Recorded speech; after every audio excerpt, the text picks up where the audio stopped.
Bonsoir, ravi de vous retrouver pour un nouvel épisode de Plus belle ma Sarthe, l'émission consacrée au patrimoine sartois.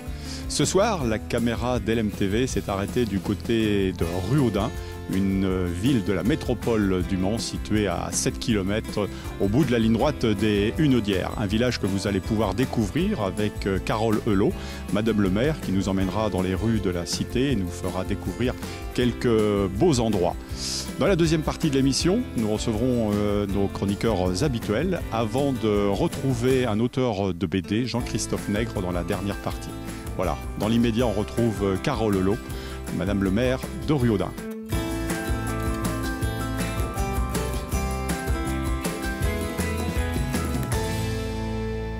Et bien voilà, on se retrouve ici devant la mairie de Ruaudin avec Carole Helot qui est à la tête de cette mairie depuis 2020. Bonjour Madame le maire. Bonjour Bruno. Alors, est-ce que vous pouvez déjà nous présenter votre commune à forte démographie, on peut dire ?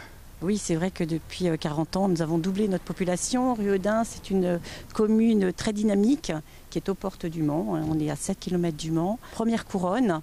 Et c'est vrai qu'on a une belle commune qui est très boisée également. Donc qui donne envie d'être à la campagne tout en étant proche de la ville. Avec un reboisement qui est prévu d'ailleurs à la fin 2024, on peut en dire un petit mot ? Oui, suite au feu, c'est vrai qu'il y a eu 330 hectares qui ont été brûlés. Et donc le reboisement est prévu pour la fin d'année 2024. Alors Madame le maire, on va parler maintenant des réalisations qui ont pu être entreprises depuis 2020, depuis que vous êtes à la tête de l'équipe municipale avec votre équipe. Oui, beaucoup de projets. Alors le premier projet, ça a été le restaurant scolaire. Donc on a ouvert le restaurant scolaire en janvier 2023. Donc très heureux d'ouvrir ce restaurant scolaire avec un cuisinier, les repas préparés sur place, voilà.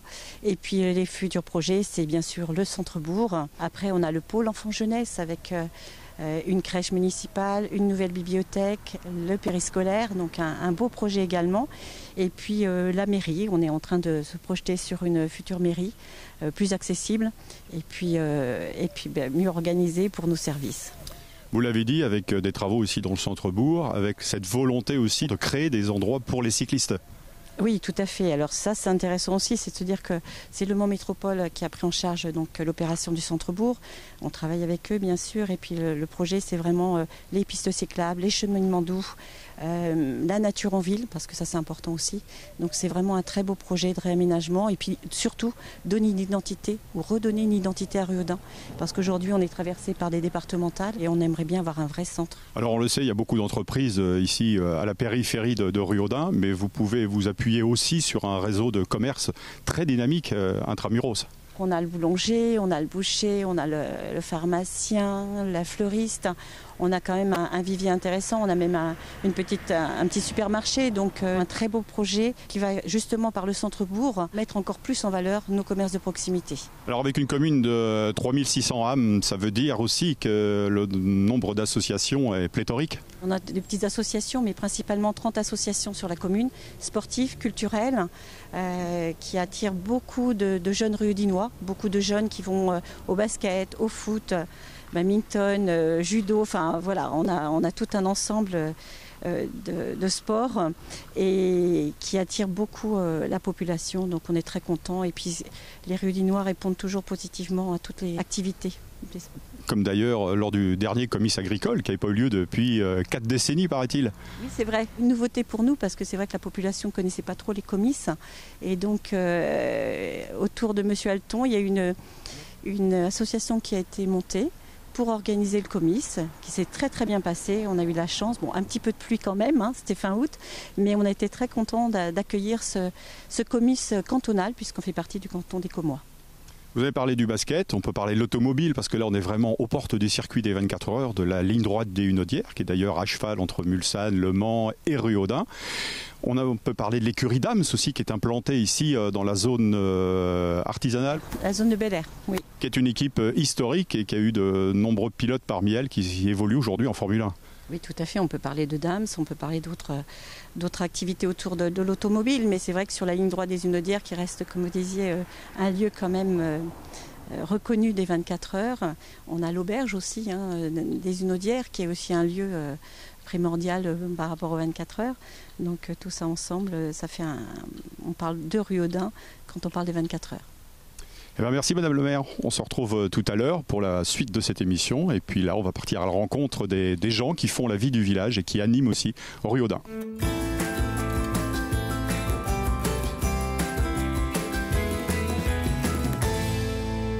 Nous sommes ici au rond-point du Plantard, à Ruaudun, juste à l'entrée de la commune, non loin de la ligne droite des Hunaudières, où se déroulent en temps ordinaire les 24 heures du Mans, un endroit qui symbolise toute la proximité avec la course automobile, puisque vous le voyez, 1923, mais aussi 1912, avec le souvenir d'un Grand Prix.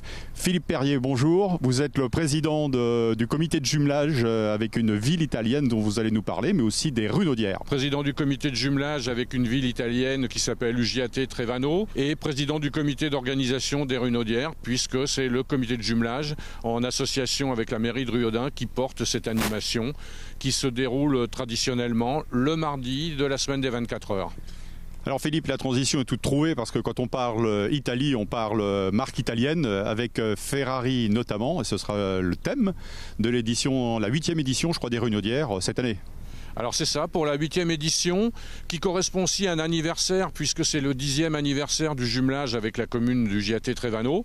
On a choisi un thème 100% italien, donc qui s'appelle cette année les premières italiennes.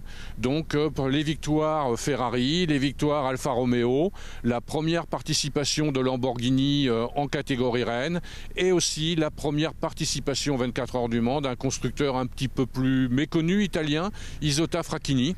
Des voitures que l'on voit évoluer d'ailleurs en championnat du monde d'endurance et Isotta qui sera présent aussi aux 24 heures. Philippe, parlez-nous un petit peu de la thématique, du concept. Qu'est-ce qu'on pourra voir de beau cette année lors de votre manifestation? L'idée c'est de sortir un petit peu la course du circuit, de l'amener vers les communes locales aux périphéries du circuit. Donc cette année, 4 grandes marques à l'honneur comme on vient d'évoquer, des expositions de voitures de prestige, des expositions avec des artistes locaux, toujours sur la thématique de l'automobile et de la course automobile. Une restauration sur place, des coins pique-nique. L'idée, c'est de retrouver les années 70, la vie du village des 24 heures du Mans, les pique-niques, les familles qui se déplacent pour la course des 24 heures.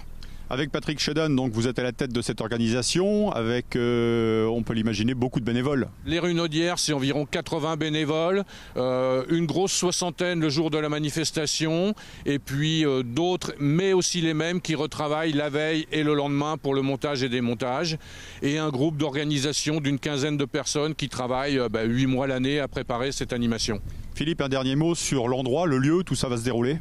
Alors ça se déroule au Parc des Sports à Ruaudun, avec des plateaux extérieurs devant la salle polyvalente, un plateau d'animation le long de l'école primaire, le stade qui regroupe pratiquement 250 voitures, sport et collection.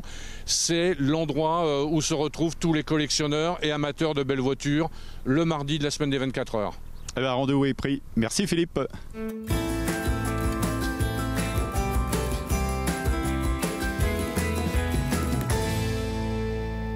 Avec Janine Chartier, qui est la présidente de l'association Patrimoine et Lavoir en Sarthe. Mais bonjour, vous êtes de Ruaudun, Janine? Oui, tout à fait, depuis une quarantaine d'années. Mais on peut dire que vous vous intéressez au patrimoine sartois en général? Oui, parce que même dans les premières recherches sur les lavoirs, c'était au niveau de la Sarthe. En dehors des lavoirs, vous vous intéressez aussi aux monuments aux morts. Je crois que vous avez mené une étude. Quand le livre sur les lavoirs a été épuisé, on a mis ça sur un site internet, donc même nom que l'association, Patrimoine et Lavoir en Sarthe. Et au moment du centenaire de la Première Guerre mondiale, on a pensé que ce serait bien d'avoir une image, de la même façon qu'on a vu cette image sur ce petit patrimoine des lavoirs, ce serait bien d'avoir une image sur ce patrimoine commémoratif. Bon là, ça nous a demandé un peu plus de temps, d'abord parce qu'on a eu des interruptions, et puis c'est surtout qu'on a voulu faire non seulement les monuments aux morts communaux, mais aussi les monuments aux morts paroissiaux. Alors justement, comment vous travaillez? C'est quoi votre méthode de travail? Vous vous rendez bien évidemment dans les communes? Oui, alors pour les lavoirs, des fois il fallait se renseigner parce que quand il y en avait plusieurs, c'était pas toujours facile. Le monument aux morts en général, c'est assez facile à trouver. Là après, il fallait s'organiser pour qu'on nous ouvre l'église. Et en même temps, on faisait les recherches au niveau archives. Merci Janine pour cette leçon d'histoire et bravo.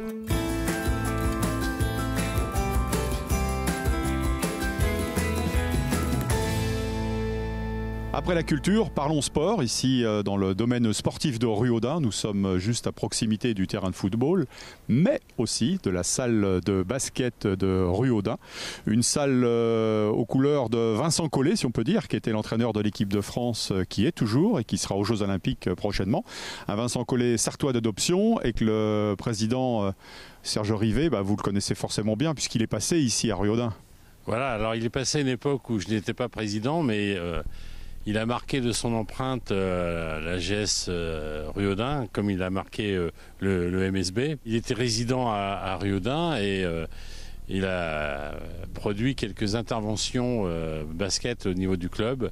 Ça reste pour nous un marqueur essentiel au niveau du gymnase. Alors on peut dire qu'entre Ruaudin et le basket, c'est une véritable histoire d'amour, puisque le club date des années 70. On pense bien évidemment en 78, les débuts de l'équipe masculine avec François Vaudor, avec Michel Coulet. Aujourd'hui, vous êtes un des clubs qui recense le plus grand nombre de licenciés. Nous sommes à 270 licenciés, qui pour une commune de 3400 habitants est un chiffre important. On est d'ailleurs à saturation.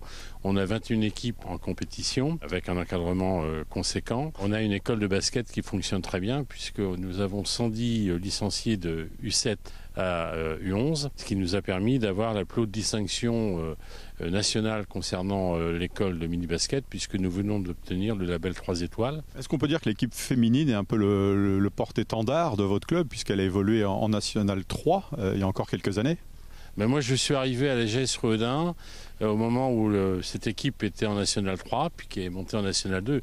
Donc effectivement c'était la référence du basket féminin sur la Sarthe avec un entraîneur qui a marqué le club et qui a développé cette équipe puisqu'il avait pris en excellence départementale et il l'a monté en National 2, c'est Yannick Nicolas. On l'a dit, vous êtes le premier club du canton avec 2 coachs. Inès et Oriane. Donc Oriane Schroeder qui a fait partie de l'équipe féminine en nationale. Donc nous avons 2 salariés. Donc c'est un modèle économique qui nécessite de l'investissement, d'aller chercher de l'argent. Donc on est très mobilisé pour rechercher des sponsors, pour faire des animations, pour aussi rechercher des subventions. Mais c'est aussi un gage de qualité pour l'encadrement. Puisque au-delà de ce qu'elles font, elles coachent des équipes. Et c'est pour nous en termes de développement et de qualité de basket, c'est important d'avoir nos 2 salariés. Merci Serge.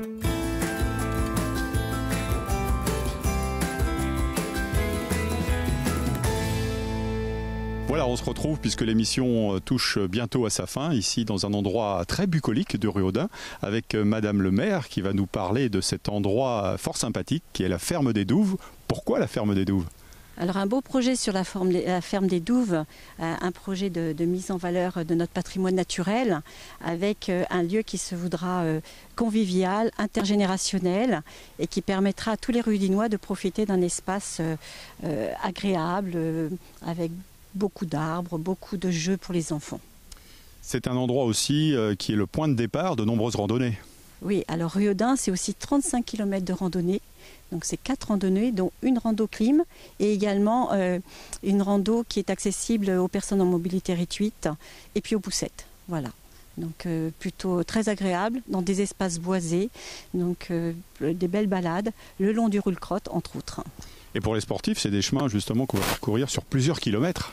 Ah oui, partout dans tous ces chemins de randonnée et puis également sur le long de l'avenue Génicel, il va y avoir des cheminements doux qui vont relier justement et interconnecter le centre-bourg. Donc on pourra se déplacer soit à vélo, soit à pied, donc tout autour de notre commune. La ferme Génicel, c'était bien évidemment une allusion au restaurant de chez Génicel sur la fameuse ligne droite des Hunaudières. The place to be à une époque. Bon, merci Madame le maire pour tous ces renseignements sur votre belle commune et on l'imagine beaucoup de travaux en perspective puisqu'on va assister à une véritable rénovation de ce village. Oui, une belle rénovation de tout le village qui va devenir peut-être une petite ville plutôt qu'un village, même si on veut garder le bien vivre ensemble, ça c'est important pour nous. Je parle toujours de l'esprit village plutôt, parce que c'est ce que je veux garder. Mais voilà, la commune est en plein essor, mais le projet c'est surtout que les Riudinois s'y sentent bien. Voilà. Merci. Quant à nous, on se retrouve dans quelques instants pour la deuxième partie de cette émission. Et puis un peu plus tard, on recevra Jean-Christophe Nègre, qui est un auteur de BD sartois.